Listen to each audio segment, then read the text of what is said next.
thanks everybody. And thank you very much, Kim, and everyone else has been helping to put these on. So this is the fourth of these meetings we've had. We've done recordings of them. We posted one. The last one that we did, we've got edited and posted, uh, which was about creating stronger connections with industry. This town, before that, we had two town meetings that we're working on the videos. We're hoping to post those as well. They were on enabling stronger sections and also on membership, basically how to improve membership retention, bring a younger demographic into the IEEE. But today we're going to be talking about another topic, making IEEE more diverse and inclusive. And I've got a short presentation I'm going to give just to get things going here. And then we can go into a Q&A and a discussion with you folks on your thoughts and insights, and also anything related to the presentation I gave. So material I'm presenting here, there's a number of things here that are presented while I was past president of IEEE USA last year. I tend to write a lot of blogs. I do a lot of writing. And I did a series of blogs, 3 blogs last year that were on the topics of diversity and inclusion. And so there's material here, and there's a lot of IEEE, there's a lot of USA focus here, and part of that's because I was writing at the time on for IEEE USA. But some of these things I think also have a broader significance as well. But IEEE, first of all, IEEE stands against racism, is a point I'd like to make. There were protests last year triggered by the death of George Floyd, and they were actually international, actually, and a lot of them in the United States. And the 3 IEEE presidents and 3 IEEE USA presidents made statements against racism. The 3 presidents made a short statement about their opposition to hatred and discrimination. IEEE is and remains strongly committed to diversity, equity, and inclusion, and we see no place for hatred and discrimination in our communities. And the 3 IEEE USA presidents had their own response, which was building on IEEE's global commitment to diversity. IEEE USA is also strongly committed to the principles of equity and inclusion. As Americans, we see no place for hatred and discrimination. The senseless deaths of George Floyd and other recent tragedies have brought into sharp focus fundamental problems that are deeply ingrained in our society and that must be addressed. As a community of technical professionals, we will listen and learn and commit ourselves to find solutions. So I just bring this up to sort of put things in context. I think it's broadly seen in the IEEE that we want everybody who is good and interested in technology to be part of associate with us, be part of our community. Now, here's some information that was in some of these articles that I thought may be relevant. This, again, is related to the US, but Black or African-American graduates, this is bachelor's degrees, remained at about 4% of the total over several years. It may have declined in percentage a bit since 2009. This is data from 2009 through 2017, compared to 13.4% of the US population. So there's people, especially non-white people, there's a smaller percentage of them that seem to get through college than the general population. Hispanic or Latino graduate percentages have done somewhat better, increasing from less than 7% in 2009 to about 11% in 2017, but that's still a lot less than the overall percentage, which in 2019 was estimated at 18.3%. So let's just give some ideas, at least in the US, that there's some, at least there's a lot fewer people getting in from some of the minority groups than are their percentage in the population. There's a number of reasons why that happens, why that's happened. There's something called the 50K Coalition in the US that says the US now produces about 93,000 engineers per year at the bachelor degree level. There are about 30,000 are from underrepresented minority populations or are women. Okay, and the goal of 50K Coalition is to get 50K underrepresented minorities and women engineering graduates annually by 2025. And this pie chart here, which only goes 1977 to 2014, shows a breakdown of the percentage of graduating engineers by gender. And only about 14% of these engineers are women. versus about 50% of the US population. And Black engineers, about 4.2%, Hispanic Latino engineers, about 10.4%. Some similar numbers to that last slide we showed. So showing also that we've got a minority of, as I think a lot of people would recognize in the IEEE, a minority of our members are women, even though they are and should be 50% of our population. So I think that I very much believe that we need diversity. And I think more than ever in the history of our species, people from all over the world, every possible background, gender, and experience can interact and have an impact on each other. And technology has made this possible for us to do things like we're doing today. In addition, if you invent or manufacture something in one country, it's generally available all over the world, and can help other people enrich their lives, provide work of various sorts. Another thing is on the intellectual side is diverse points of view help us to make products that appeal to and enhance the lives of more people in the US and throughout the world. In technology, by its nature, seeks application. That is, people apply technology to get things done. So making products, doing things like that are an important part of the technologies that we develop. We only have to look at some of the centers of technology. For instance, I live in Silicon Valley. I know that there's seen as issues on gender inequality in Silicon Valley. But in terms of the international nature of the technology here, it's very, very diverse. There was a 2018 Mercury News article that said about 71% of tech employees in the Silicon Valley were born in another country. Technology can benefit all. Again, we can, and all can participate in the creation and use of these technologies to do things that are good for mankind and for the world. And we're facing increasingly complex technical and social problems. And I think in order to be able to solve those problems, we need insights from all types of people. In addition, by bringing more people into technology, we create the potential for new wealth. People that are knowledgeable about natural laws, the way the world works, can use that knowledge to create new wealth. And it can also help people to make a better lives for themselves and for their children going forward. So this is a path out of wherever you came from, into a different and hopefully better life for yourself. And by doing, the things that we know how to do, understanding nature, being able to do experiments, practical things, and being able to know how to think in ways that can lead to productive results. There's also things that are indicating that from an organizational point of view, diversity actually leads to more effective organizations. There was a survey in 2017 that found that more diverse organizations had about 20% higher revenue generated by new innovative products and services compared to less diverse organizations. There was also a McKinsey report the same year that found that corporations that embrace gender diversity on their executive teams were more competitive and that 21% more likely to experience above average profitability. So working with people with different backgrounds appears not only to provide new people and new insights, but it can also help in terms of making a more productive organization and attracting people from people who want to be part of an organization that actually recognizes and embraces this diversity of the human population. So here's some ideas I've got, particularly with regard to the IEEE on maybe ways of improving diversity and inclusion. But I'm only throwing these out. I believe this is important, but I've got to learn on this, and I think it varies depending on cultures and parts of the world what works or not.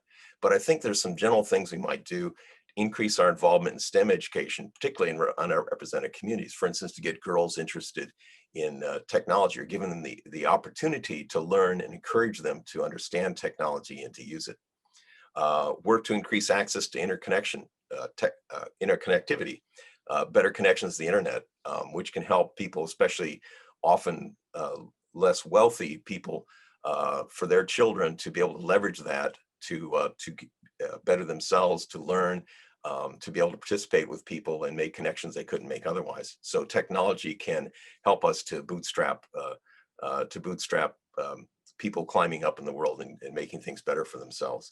Provide access to mentoring, okay, for instance, for women members, and promote work practices that are family friendly. One thought and I know some conferences have done this, for instance, is could you have childcare as an optional capability at a conference? So someone comes, they have their children, oftentimes it's a woman, that she has some place that's safe that she can have her children at while she participates in technical events, for example. But that's just one example of these things. Creating an environment that supports technical contributions and values important contributions and insights, regardless of their source. In other words, let's focus on the ideas themselves and not where they come from. And another thought is, can we engage with other organizations who are seeking to help underrepresented people advance and contribute technology careers? So these are some general ideas I had. And by the way, if you got questions or stuff, you're welcome to put those in there. And I want to, part of the reason why doing a meeting like this is that I'm hoping it'd be a dialogue, because I'd like to hear your ideas and experiences you've had in helping make IEEE more diverse and inclusive, or hopes that you've got about doing that. Because I really believe that in order to achieve our full potential, we've got to include in our membership all different types of people. And we've got to provide the means to help them to contribute to our technologies and to address the world's problems, as well as creating future opportunities. Because we need to bring in younger folks. We need to bring in folks of different backgrounds. We need to create a new energy in the IEEE that I think will carry us into the future and help us to become what it is that we have the potential to become, which is a truly international organization that embraces the variety of humans and helps them to make their lives as good as possible and contribute and make positive contributions to the world around them. So with that, I just here's some more information. Again, there's the URL if you want information on my campaign. There's my LinkedIn and Facebook page there. We've created a campaign Facebook page, tom.coughlin.ieee. So with that, I'm going to quit talking here, quit sharing, and open up to questions. You listed quite a long list of possible solutions. Which few would you embrace as president? So so first of all, I don't know if these are all the right ones, but I think things that I think that we can do and that we have the means to do would be, for instance, STEM education to get the next generation involved in us, especially with underrepresented communities. I think that there's movements and activities for a broader internet connectivity. And I think that we could be participating in that, which could provide communication access and access to resources that wouldn't be as available otherwise. I think that in general we can work on creating a better environment for diversity, and also actually all these things that were on that list I talk about. I think most of those are things that we could be working on. Some are actual programs we could do. Other things are participating in activities that are going on in other groups as well. For instance, interacting with other organizations to try to enhance our diversity and inclusion. So I think, those are some, there's a number of those I think we could do, and I think we should be trying to do as much as we can, because I think in addition, part of bringing in new generation of technologists into the IEEE is, I think, creating greater diversity as well. And as some of those statistics stuff showed, if you do that, you actually you can attract a younger crowd of folks because they see it as more interactive and including more voices. I want to make a comment where you were the Region 6 director. Mm-hmm. You appoint me to be the chair of the Women Engineering Affinity Group, right? So we organize really big conferences with women executives, give panels and speeches and from all over the world. And we have job fairs and have women come over to the tables from Amazon, from HP, from Google, and those stuff. And it was very well attended and very well liked. Yes, for several years. The Women in Engineering International Leadership Conference, I think that's what you're talking about. Yes, right.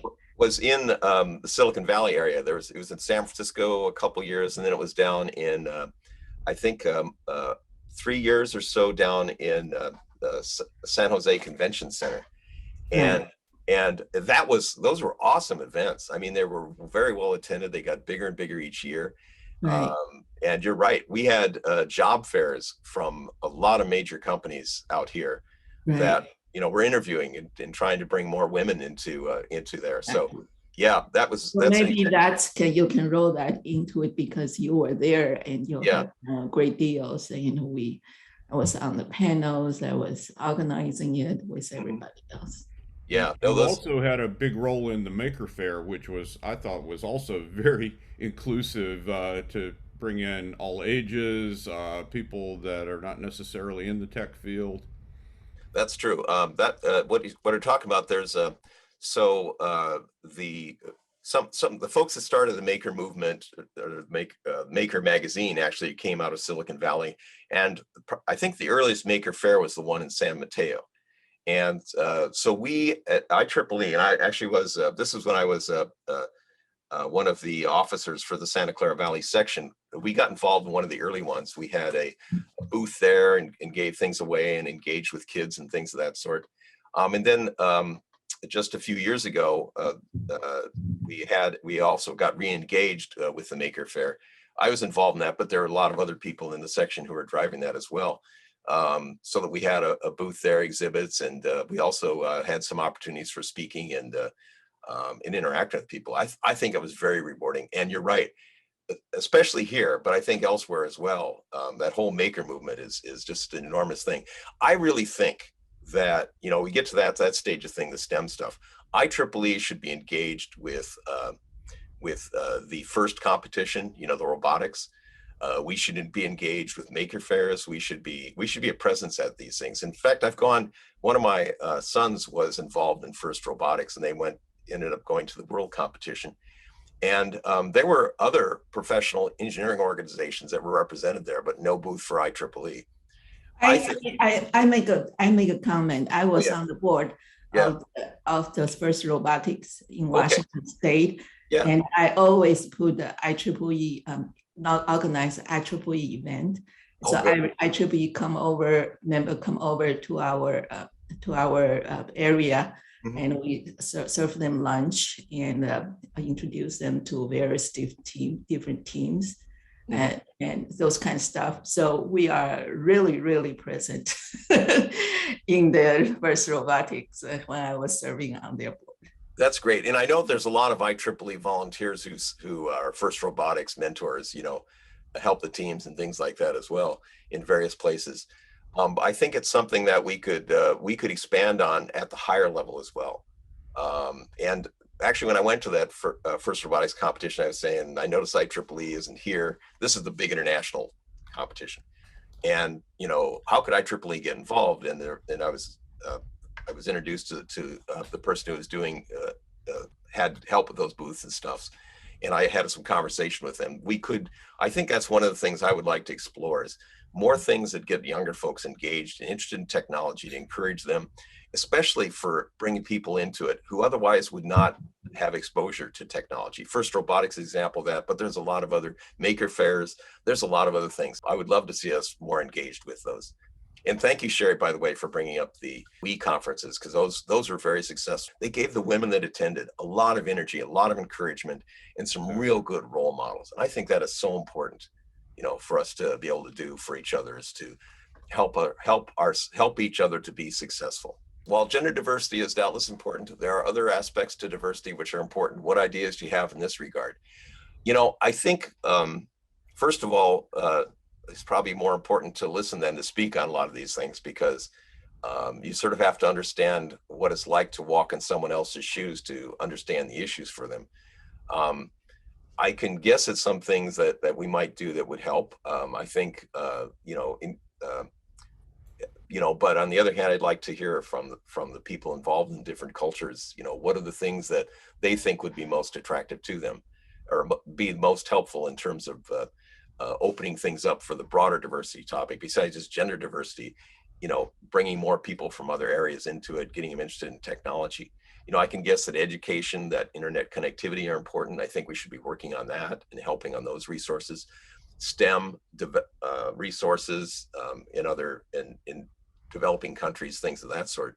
but I'm sure there's things that they could tell us that might be even more insightful, and provide even greater capability. So I don't, I have an intention to do something. I don't know all the ways in which we can do it.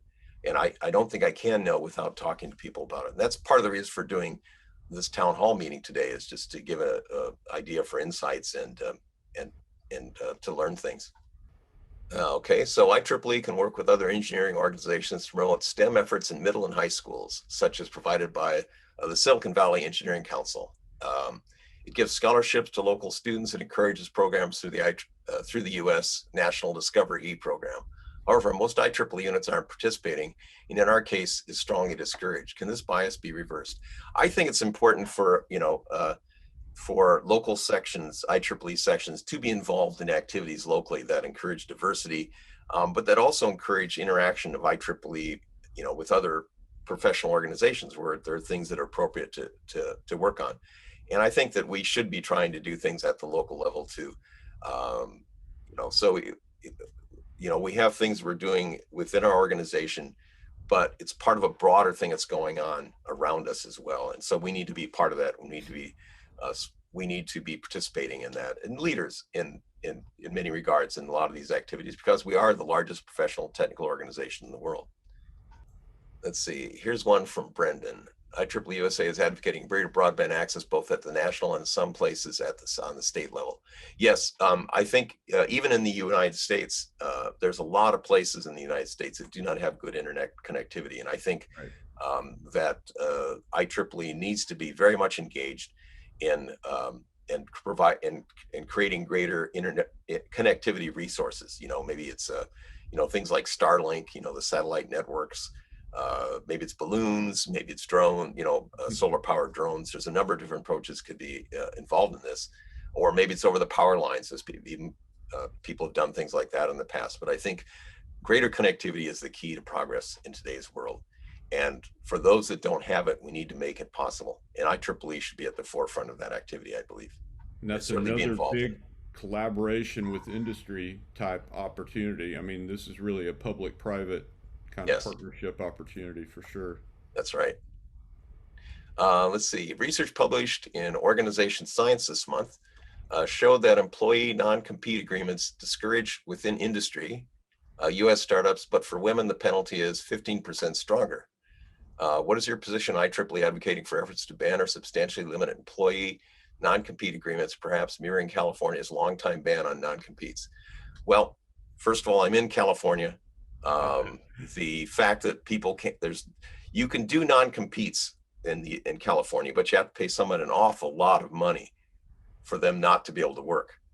And so that's basically, as I understand it, that's been the big discouragement for, and it's allowed enormous innovation and people taking their intellectual knowledge, from not taking resources or anything like that, but taking what they know, moving to something else, starting a new company and creating wealth. I think that has been a very positive thing. And it's one of the secrets of Silicon Valley and California in general. And I've personally, I very much believe that approach can create wealth, general wealth and opportunity and employment, creates new businesses.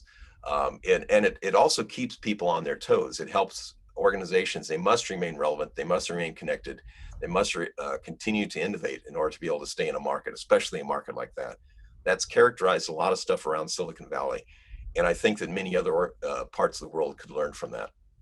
Tom, one thing I wanted to, as IEEE president, you represent almost 400,000 IEEE members around the world. This is bigger than a lot of countries. This is this is on the order of several states in the U.S. that have 2 senators representing them. Mm-hmm. You're going to have a real voice. What do you think you and the IEEE can do in terms of weighing in on some of our key issues, such as immigration and right to work and things of that sort? Do you see a role there? Well, I do, but some of these things are more country specific. Like some of these are U.S. public policies. I think you're talking about there. So I encourage IEEE to be engaged in appropriate public policy activities.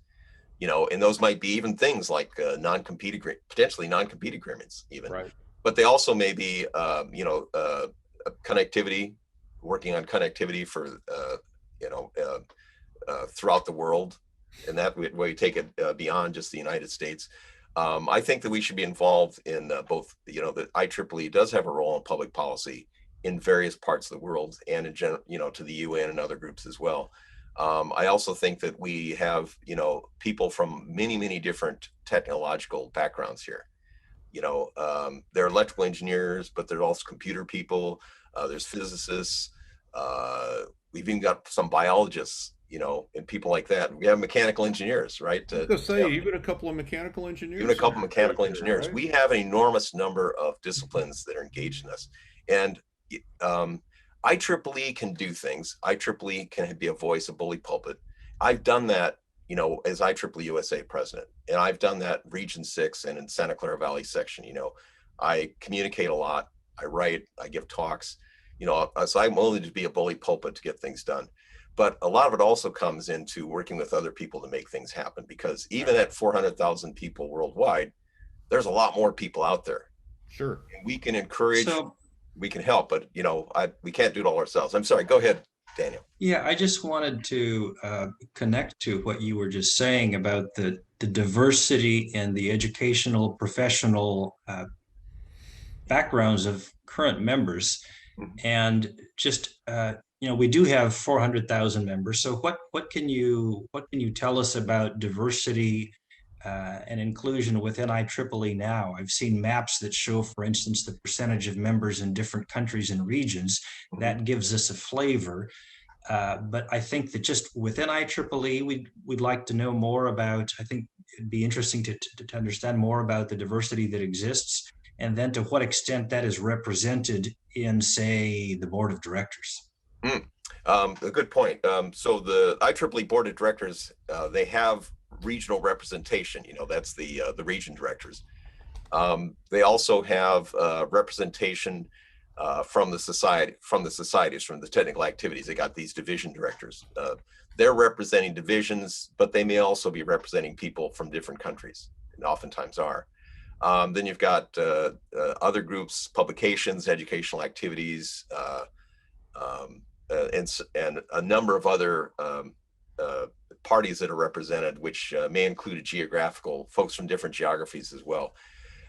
I think that and one of the things that we didn't have it last year, but one of the things I've always thought is really interesting in terms of the interaction of IEEE members from different geographies is the Sections Congress. The Sections Congress was supposed to be last year in Canada, but because of COVID, it was called off. Now they're going to do it. The plans are to do it in 2023, and then they're going to start. I'm actually on the Sections Congress committee planning. Well, first we put a plan together for Sections Congress going forward, and there's going to be. We're actually going to be doing a combination of virtual events as well as the physical event, and it's going to be happening not just every 3 years, but some of these things are going to be staged over the years before the event happens. And I think that this was always a great way to interact with people from different parts of the world, get ideas, insights on how things work there, but also things that they tried that you didn't try. And within the IEEE, we have an enormous diversity just among our members.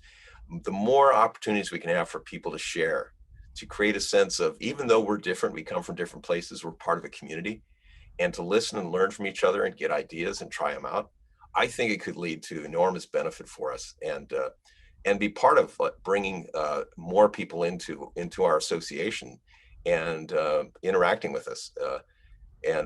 When I was Region 6 director, we tried to bring other regions into some of our meetings or to do joint meetings together. Region 4, we did a number of them joint meetings. Part of it's because they were up in the northern Midwest. We did our meetings in January, and they like to get out of the snow. So they're very happy to come down and join us for the meetings. But I also think there's like a lot of stuff you can get and insights and new ways of looking at things by working with people from other places, and people from even more far away parts of the world. There's even more opportunity there, I think, to do that. So I hope that helps answer some of the things you're asking there, Daniel. Thank you. It's an ongoing conversation, so we'll continue. Ron Oh, yeah, John, yeah, go ahead. had a question that was in chat. Ron John, I unmuted you. Maybe you can just give your question verbally. Sure. Yeah. Sorry, I put it in the wrong section. Oh, no problem. Okay. It's Ron John Nog. Yeah. So often the educational tracks for different people from different backgrounds could be different. People may not want to go to university or not be comfortable. In Europe, we have these apprentice tracks, and there are two schools of thought. One is we should encourage that, and instead of going to university, you have an apprentice kind of system, so people can have other tracks. The other school of thought is that it actually encourages more classism, or actually makes it less diverse in a way. What's your thinking on this? Should IEEE take a position one way or another in this? So Ron John, when you say they think it's less diverse, why do they see that? They think these people that take these not university. Well, one thing, you get an elite kind of thing. People have got the degrees. Yeah. And people, certainly, I think in Germany it's very equal. It's a perfectly acceptable route to take an apprentice approach. I would say in the UK, where I'm from, it's probably considered a second tier kind of track. So I don't think there's any right answer, but I just want to know what your thinking is, and should IEEE take a position one way or another? Because we could start, endorsing or approving an apprentice track and say this is an equivalent to a degree, or not, and say that people should do the normal university track. I think we need to be looking at, Thomas Edison didn't have a degree. Right. Yes, plenty of people. We need to be looking at other criteria than just, did you go to college or finish a regular college in terms of, your qualifications to be a member. So I think it's certainly things we should consider. Other types of people being part of IEEE, even if they didn't have a regular college degree, or they get it later on. There's, I just think there's many paths to knowledge, many paths to being a contributor, and IEEE should be inclusive in all those people who can make contributions in technology. We should seek to make them part of us. We need to understand more about what these are like, what it allows, but I think also being able to bring in new people. And I'm thinking a lot of these people are younger folks that are getting into things as well. I think in general, we need to engage people early on. And if you get an apprentice, it doesn't mean you may not go to university later on, but the sooner we engage with younger folks, bring them into us, make them part of us, the more likely they are to stay, and recognize them and give them some honor for being who they are and the efforts they've made. So I think I've generally seems like something that we should be finding ways of being more inclusive, rather than, looking for quality, not de-emphasizing that, looking for ability to make contribution, to recognize that contribution, that ability may come from many different means and from many different backgrounds. I hope that helps. We've certainly had some good examples of Harvard dropouts and others that have gone on to do some pretty good stuff with their, like Bill Gates and yes, Steve Jobs. How about Facebook? There's several examples here of people that have turned out okay. Even Steve Wozniak, he finished his college degree after he had made his contributions, a lot of his contributions at Apple. He finally finished up at Berkeley. Exactly. So there's many examples of people who have made great accomplishments because of the energy, enthusiasm, and some of it's luck, but also some of it is grabbing the opportunity while they can. And that helps to propel us. And we should not exclude people like that from our ranks. In fact, they would energize us to have them be part of who we are. Yeah, I think my 2 cents is that can the IEEE or organizations like us put them more on a level playing field with people who've gone through the more traditional system, because they send their resume in and it might be considered weaker just on paper. Yeah. So what can we do accordingly? I don't know. Part of it is I'm an IEEE member. so maybe that gives them some, some edge. But I think it's something well worth considering what we can do there and how we could how we can include these kind of people. One thing is traditional college education has gotten, certainly in the US and I think elsewhere as well, it's gotten really expensive. No kidding. And I know, because I just put a couple kids through school, and we need new alternatives. This is another thing I think IEEE should be involved in. We should be involved in ways to make education more affordable, available to more people of both, of all means, and part of that may be these apprenticeship programs. Part of it may be other things that we could be doing, maybe a lot more online work. Now we've got a lot more comfortable in this. Maybe this become part of a whole new model of how we can do education and have some of the best educators be able to work with more people. There's issues with doing remote learning versus, where you're in the classroom, that kind of thing. But, we need to do something about this, because otherwise only the rich will be able to send their kids through college. And I don't think that's a world we want to live in. And there's a very relevant comment here in Q&A that the majority of people in the U.S. doing STEM work do not have 4-year or greater degrees. That's a very interesting point. Yeah. Let's see. Well, that's consistent, or that supports the remark from Paul and from Ron himself regarding the inclusion in today's IEEE, long before we arrive at improved access to education in the US and elsewhere. Today's IEEE to include those who do not have 4-year degrees. So I think that whether it's Brendan's remark or the question from Paul about possible bias within IEEE against non-graduates, I think that's an issue that really fits in well with inclusion and diversity. Yeah, I think so too. There's a lot of facets to this argument, but I think, we need, there's a general issue, and I think it's more than just the US, about, the cost of education and making it more available to more people, so they can make their lives better and do things and contribute. We need to find new paths for doing that. And maybe it's, and that's something at IEEE, especially since we have all these academic members, who are involved in it. Can we find better ways of doing education? Can we find more cost-effective ways that can train the next generation of technologists? And can we find ways that we don't throw people away and don't allow them to contribute as much as they can contribute? And I think there's a lot of challenges there, and it's something that we actually do need to address. And it does have a lot to do with diversity and inclusion to be able to address those issues. So I think those are very important.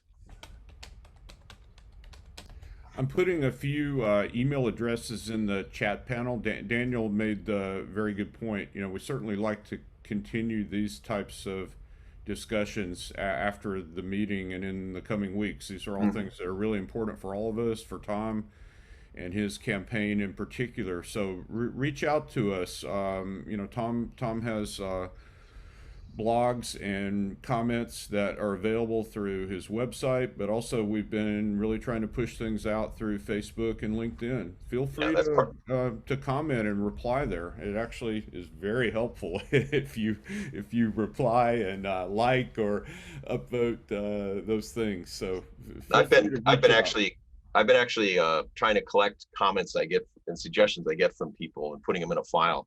So if I do get elected, I can take a look and see what can we do here. What are some of these ideas? What are some of the best thoughts, and what can we do about it? So very much, and I think IEEE needs to have dialogues on these things. We need to talk to each other about these. That's part of the reason why I want to do these town meetings in general, is to understand, if I get nothing else from this election, just to understand better what it is our members are thinking and what are the challenges they face and what can we do about it. Because I love IEEE. It's been good for me. I think it's a great organization, generally really positive goals. And I'd like to see us be relevant 100 years from now, relevant and even larger 100 years from now, when we're 1 million members and on 3 planets. So Lou Turman, if you'd like to make a comment or add some perspective here from your viewpoint, please jump in. Yeah. Can you give it your overview of the financial situation of IEEE as an organization? Are we in good shape? Are we in, with the changes that's going on? Are we in mediocre shape, or things look bad in the future? What's the So future looking financially? yeah, so financially, that there's perceived as being a number of threats: open access, threatening publications. Conferences actually, I think, have done better than what they were afraid they might have done with COVID. And part of that, I think, is by going to remote conferences, you get rid of a lot of the costs of physical conferences. You know, buying food, hotel rooms, and people traveling. And for those organizations that were able to do good jobs of publicizing their event, some of these actually had more people attending them than ever before. And they did not, you know, they may not have made more money than they did regularly, but they made as much money. Overall, I believe that last year, IEEE generated a surplus, and this year again, it's also, I think, geared to generate a surplus. So we are, as a corporate entity, we're doing well, but it's perceived that we have potentially existential issues from changes in technology, and changes also in the access of information resources, of which IEEE, that's been its business has fundamentally been from, you know, dissemination of knowledge, either through publications or conferences. And those have been facing some challenges, particularly the publications. So, you know, one of the things, Lou, I think we need to look at, first of all, we have money, we make money. You know, we have resources to do things. We should not be afraid to invest that money to make a change that we need to make. And I also think that we should be looking at, you know, the traditional model, just like the traditional model of college may have to change. The traditional model of publications probably has to change as well. I think increasingly we're going to see less direct publications behind a paywall. And although the authors may pay to get it published, people can access it for free. That's this open access. More and more research and publications will be like that. What I think the next level that we need to be engaged with is how can we turn both IEEE's traditional publications and maybe other sources of information into actionable intelligence. And I'm thinking that we should be investing in artificial intelligence and other tools that help us to understand, help us to sample and take pieces of information from this vast pool of knowledge and experience and help people make decisions based on it. And I think that would have real financial value. Another thing would be, can we do subscription models that span the societies? That, for instance, I could, if I have a particular subject, keywords, subjects that are interesting to me, I could create, you know, I could get a subscription to my magazine or my journal that takes pieces out of a number of different potential sources of information and packages them together for me. There's things like this, I think, that we should be looking at. You know, maybe these aren't the best ideas, but there's some ideas about things we could do to change. Okay, got a question too. Yeah. Follow up on this. You say the conferences is maybe you're doing okay, but I've been on a lot of conferences where I used to be in a room with 100, 150 people, and I see them in between the sessions, and Yeah. I got a lot of interaction there. And now I'm online with 50 people, maybe 20 people or 30 people, and the papers are okay, but there's this interaction with people that's missing. Now, can we avoid that, get around that, or not? Well, first of all, Lou, I think like you, I'm looking forward to seeing human beings in person again. You know, I miss that. But I also think that one of the things that's happening is that our online tool, because that's what we've had to use, our online tools have gotten better. And there's technologies out there that might help it become even more immersive. Virtual reality technologies. And I've even been in some events where we've done a bit of that with some Future Directions events. But virtual reality, augmented reality, maybe there's telepresence capabilities that we can do, but that whole social informal interaction, it's a lot harder to do with these online tools, and it's a place where we need innovation. And I think innovation is coming, will make it easier, but you know, I still see value for in-person events, but I think we need to develop tools to enable alternatives to that. And I think that our experience this last year and a half is actually spurring the development of those tools. So Okay. yeah, I think technology will help on this, but I do look like you. I look forward to actually seeing my friends again. Okay, thank you. Yeah. Yes, there's one about think of poor connectivity in rural areas, but also occurs in poor urban areas. That is true. And I think we need to be thinking about things that are not just satellites in space, but are there things at the local level that we can do to increase connectivity possibilities? Like, can we set up hotspots in can that be a public policy effort to set up hotspots in poor rural areas that allow people, or poor urban areas that can allow people to get connectivity who otherwise may not. So things like that we should be really thinking We do about. have 1 billion people living in slums this year. Yes. Yeah. That's literally true. Right. But a lot of them have phones. They have phones. They have phones. Yeah. And most of those phones also have Wi-Fi access if there's Wi-Fi available. So if Exactly. Yes, if we They can have make really small screens. How could they see Tom Coughlin on their screen? I mean, it's just not big enough. it's the way many people in the world interact, nowadays. Understand. It's small. It's it doesn't take a lot of power. I can charge it up pretty readily. Right?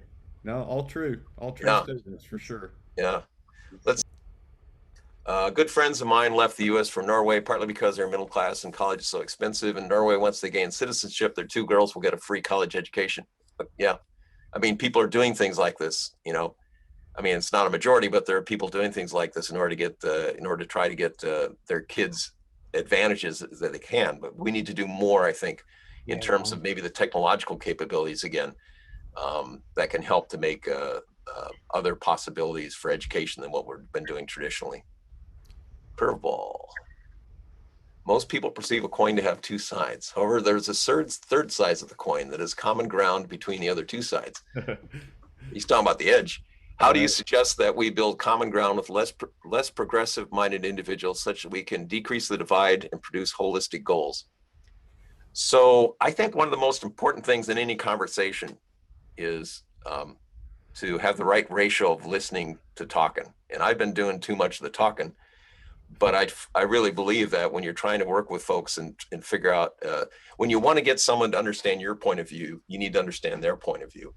And it's important to listen to people as well as because if you listen to them, you understand where they're coming from, what their background is, what their ethics are. And maybe you can talk to that once you understand it. And maybe you could even come to come to that common ground. But I think it involves us being willing to listen and work with each other to do so. Here's a question. Some examples of how people from different backgrounds would change the way a product designed and make it better. So for one thing, if you can make something that actually can be adaptable to different needs, okay, and people of different backgrounds, you can make it so it's customizable for them.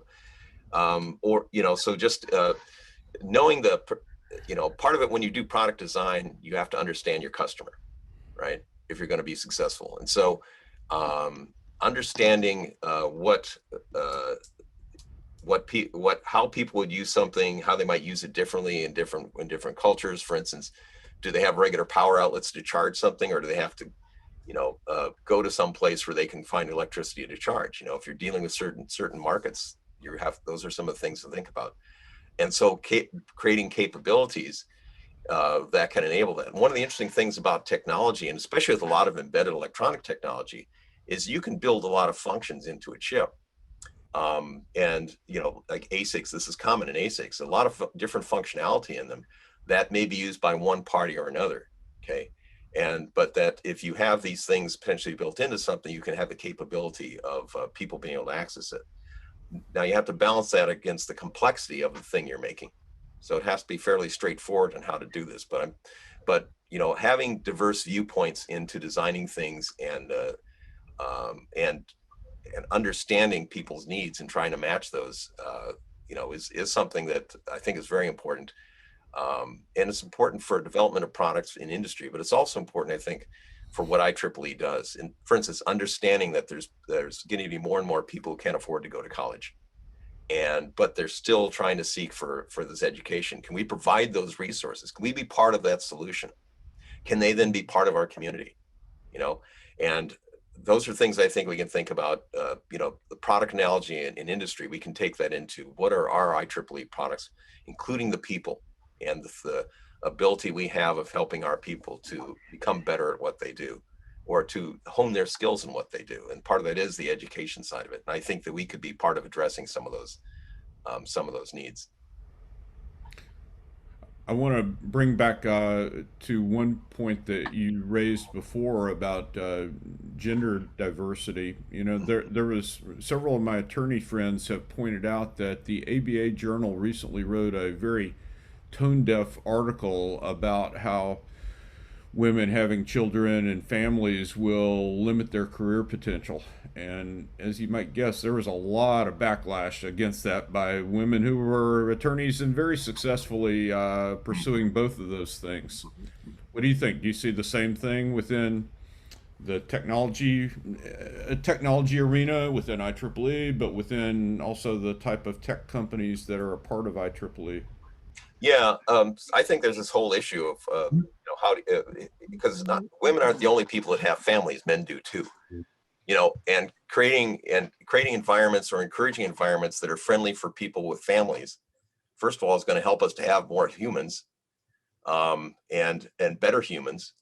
You know, because but I think it's very important that we do that. Now, individual people may be driven, you know, to do things, you know, to do things, but I think we need to recognize that you know, there's a need to bring in all this diversity to support it, to help all of our people develop and be able to do the best they can do. And, you know, providing resources that if someone needs to go and take care of their kids and come back in, providing ways that they can do that, providing the means, I think is important for us to, and that being an ordinary human being having a family is not something that people in technology can do. That we encourage that we recognize that. I think those are very important things. You know, I mean, what people do and the choices they make are very complex. But I think especially with the gender side of things, a lot of women end up being the primary caretaker for the kids. Not always, but it does happen a lot.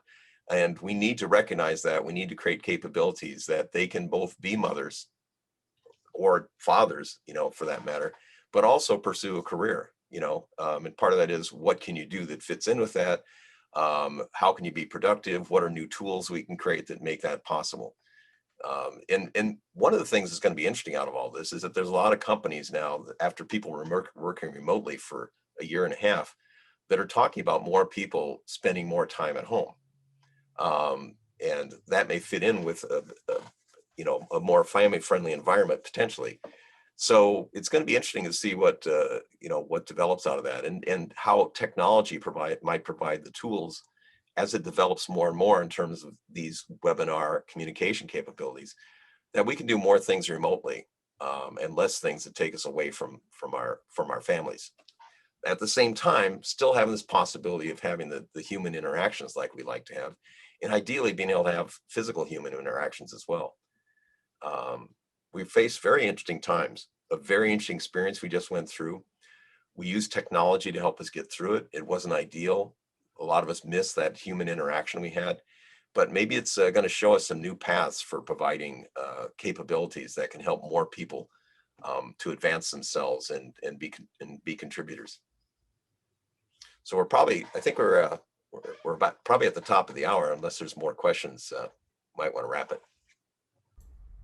Yeah, definitely. And I think the discussion today has really been outstanding. Excellent. You know, Good these comments town and halls are questions. getting better every time, I think.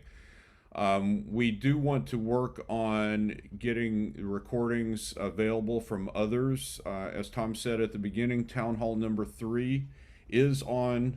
Tom, maybe put your front slide back up with your URL, or your end slide with your URL, whatever is good there, so everybody sees it.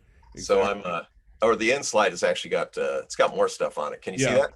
you can go to that one too. That one's also a good one there. Yeah. So folks, feel free to help push out information about Tom and about these ideas. And a lot of these ideas are coming up in posts and comments on Facebook, on LinkedIn. We really want to try to reach out internationally also through social media. So share with your friends, particularly those of you that have significant networks and contacts around the world. Please share these with your friends and let us know what you're thinking about. But the discussion today really been outstanding. Watch for a short survey at the end here when we end the webinar for today. And I really want to thank all of you for coming. That was it's really been great and excellent to hear the questions and the discussion. This is really really good insights, questions, and thoughts. And exactly I really appreciate you all coming and the chance to interact with you. right.